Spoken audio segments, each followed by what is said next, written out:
তিনি কবে থেকে আছেন? অনেক সময় আমাদের মাথায় প্রশ্ন জাগে, এই যে আল্লাহ আছে কবে থেকে আসছে? কবে থেকে উনি?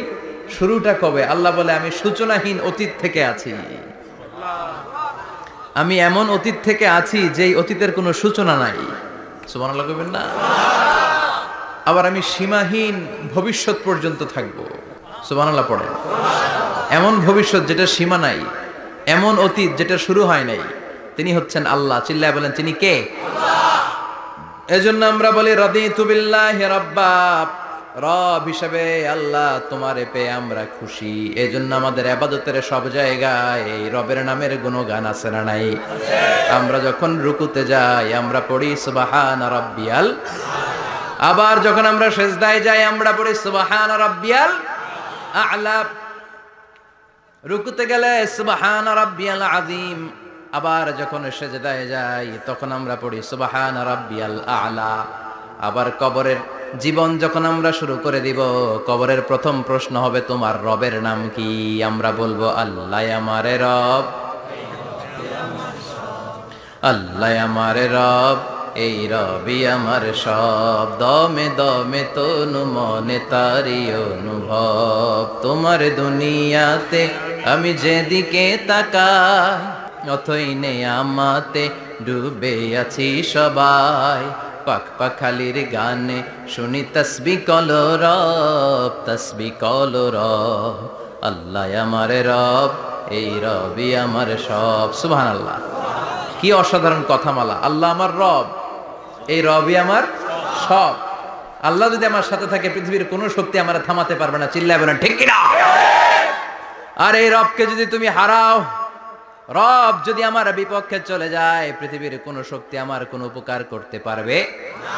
এজন্য বিশ্বনবী বলতেন ইযা সাআলতা ফাসআলিল্লাহ ওয়া ইযা ইসতাআনতা ফাসতাইন বিল্লাহ। যখন সাহায্য চাইতে মনে চাইবে, সাহায্য চাইবা কার কাছে? আমাদের কোনো গুরুত্বপূর্ণ ঘটনা ঘটলে, গুরুত্বপূর্ণ লাইফ ইভেন্ট ঘটলে, কিংবা আমরা কোনো বিপদে পড়লে সবার আগে আমরা ফেসবুকে শেয়ার দিই, ঠিক না? কথা কন। ফেসবুক অ্যাকাউন্ট নাই কার কার দেখি? ওই আল্লাহর ওলিদেরকে একটু দেখে রাখি। মাশাআল্লাহ, অনেকের নাই, অনেকের ফেসবুক অ্যাকাউন্ট নাই। তো এটার ভালো কাজে লাগানো উচিত। যেটাই আমরা করি এটা যেন ইসলামের পক্ষে যায়, ঠিক কি না? মিন হুসনি ইসলামিল মারই তারকুহু মা লা ইয়ানিহি। ব্যক্তির ইসলামের সৌন্দর্য হচ্ছে যে অনর্থক কাজ ব্যক্তি করবে না। যে কাজে সওয়াব আছে, যে কাজে কল্যাণ আছে, ব্যক্তি শুধু ওই কাজটা করবে। চিৎকার করে বলেন ঠিক কি না?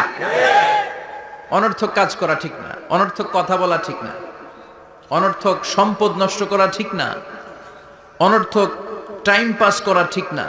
কারণ মুমিন জানে মা ইয়ালফিযু মিন কাউলিন ইল্লা লাদাইহি রাকীবুন আতীদ। মুমিনের জিহ্বা দিয়ে যা বের হয় তার প্রতিটি শব্দ পাই পাই করে হিসাব নিবে কে? আল্লাহ।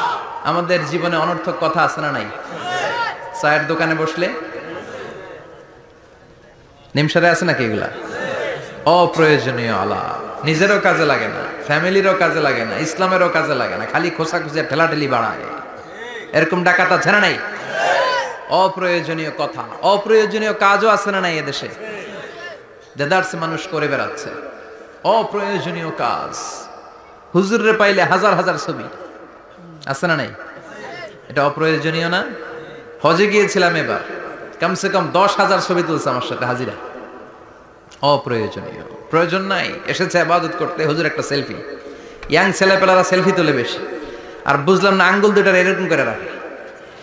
আমি বললাম এটা কি? কই হুজুর ইটস গ্যাংনাম স্টাইল। এটা কি? Gangnam style. এরকম বাঁকা করে থাকবে আর এরকম দুটা ছবি তুলবে। তো এগুলো অনর্থক। মুমিন ওই কাজ করবে যে কাজটা constructive, fruitful for him, for his family and for the society.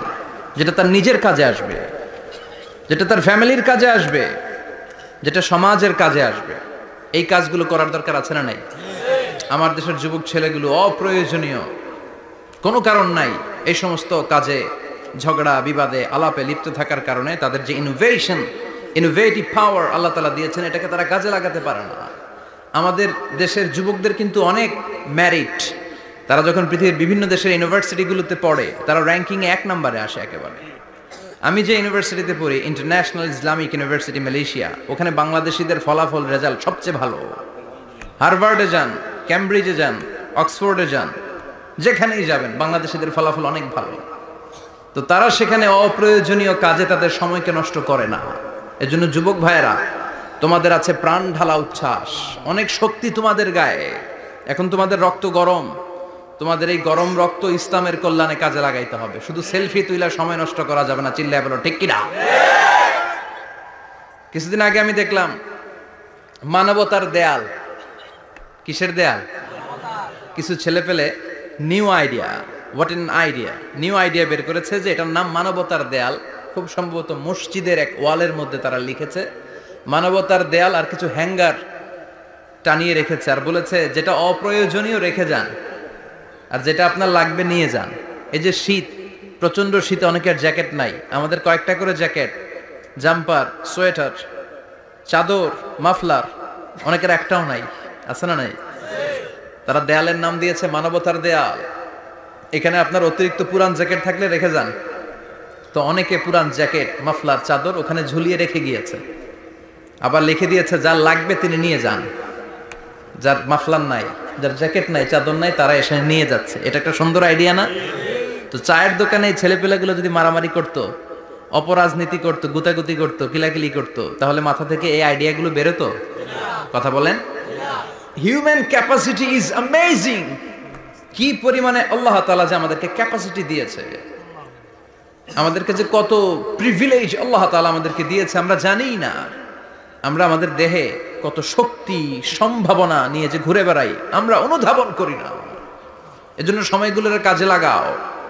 কিন্তু আফসোসের সাথে লক্ষ্য করা যাচ্ছে যুবকদের চরিত্রকে ধ্বংস করে দেওয়ার জন্য যে কয়েকটা হাতিয়ার আছে সবগুলো বাংলাদেশে আছে না নাই? ইয়াবা আছে না নাই? ফেন্সিডিল আছে না নাই? হিরোইন আছে না নাই? মারিজুয়ানা আছে না নাই? এই ফেন্সিডিল, ইয়াবা আগে শুনতাম ইউনিভার্সিটির ছেলেরা খাইতো, এরপরে নাইমা আসলো কলেজে, এরপরে হাই স্কুলে, এখন প্রাইমারি ছেলেদের হাতেও ইয়াবা ঢুকছে। চিল্লা এখন ঠিক কিনা?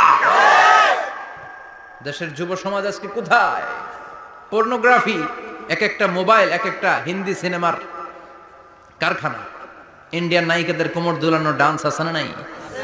স্মার্টফোন নিয়ে ছেলে স্মার্ট হয়, কিন্তু ইমান, আখলাক, চরিত্র সব শেষ। অপরাজনীতি, রাজনীতির নামে মন্দ, খারাপ, প্রতিহিংসামূলক ছাত্র রাজনীতি। নেতারা এই যুবক ছেলেদেরকে ইউজ করে, ওর বিরুদ্ধে ও মার, তুই ওরে মার, ওনারা থাকে অন্য জায়গায়, আছে না নাই? এভাবে আমাদের দেশের ছেলেদের চরিত্র, তাদের সম্ভাবনাকে আমরা নষ্ট করে দিচ্ছি। যুবক ভাইয়েরা, in the day of judgement, কিয়ামতের কঠিন ময়দানে আল্লাহ তাআলা 7 শ্রেণীর ব্যক্তিকে তার আরশের নিচে ছায়া দিবেন। এর মধ্যে এক শ্রেণী হচ্ছে তোমরা যারা যুবক, শাবুন নাশাআ ফি ইবাদাতিল্লাহ। ওই যুবক যারা তাদের যৌবনে, তাদের সময়টা, তাদের দিন, তাদের রাত তারা আল্লাহর ইবাদতে কাটিয়েছে। সুবহানাল্লাহ পড়েন। 7 শ্রেণীর মধ্যে 2টা শ্রেণী হলো যুবক। একটা হলো যৌবন সময়ে যারা আল্লাহর ইবাদতে রাত কাটায়, সময় কাটায়। আর দ্বিতীয় ওই যুবক, যে যুবককে কোনো নারী অন্যায় কাজের, অন্যায় প্রেম করার পরকীয়ার অফার দেয়, ওই অফারকে ক্যান্সেল করে ওই যুবক বলে ইন্নী আখাফুল্লাহ, আমি এই পরকীয়ার দিকে যেতে পারি না, কারণ আমার অন্তরে ভয় আছে একজনের, তিনি কে? যাদের হৃদয়ে আছে আল্লাহর ভয়, তারা কভু পথ ভুলে যায় না। আল্লাহর প্রেম ছাড়া এই দুনিয়ায় কারো কাছে কোনো কিছু চায় না। ঠিক কি না? রাতের আধারে যারা সেজদাতে রয়, দু চোখের শ্রুতে নদী যেন বয়। আল্লাহু আকবার। তো তাহাজ্জুদ পড়বে কখন? ফজরে তো পড়তে পারে না, আছে না নাই? রাতের আধারে যারা সেজদাতে রয়, দু চোখের শ্রুতে নদী যেন বয়। ছলনার হাতছানি যতই ডাকুক, পেছনে ফিরেও সে তাকায় না। যাদের হৃদয়ে আছে আল্লাহর ভয়, তারা কভু পথ ভুলে যায় না। আল্লাহর প্রেম ছাড়াই দুনিয়ায় কারো কাছে কোনো কিছু চায় না। চিল্লায় বলেন ঠিক কিনা? তার মানে প্রথম হচ্ছে এক যুবক, যেই যুবক তার যৌবন কালের সময়টা আল্লাহর ইবাদতে কাটায়। দ্বিতীয় হলো এমন যুবক পরকীয়ার অফার পেয়ে সে বলে আমি ভয় পাই একজনকে, তিনি কে? এজন্য যুবক, তোমার অন্তর আল্লাহর ভয় থাকতে হবে। তোমার সময়টা এমনি কাটানো যাবে না, ইবাদতে কাটাতে হবে, ঠিক কিনা? এজন্য আমরা নামাজের পরে বলি রাদিতু বিল্লাহি রাব্বা,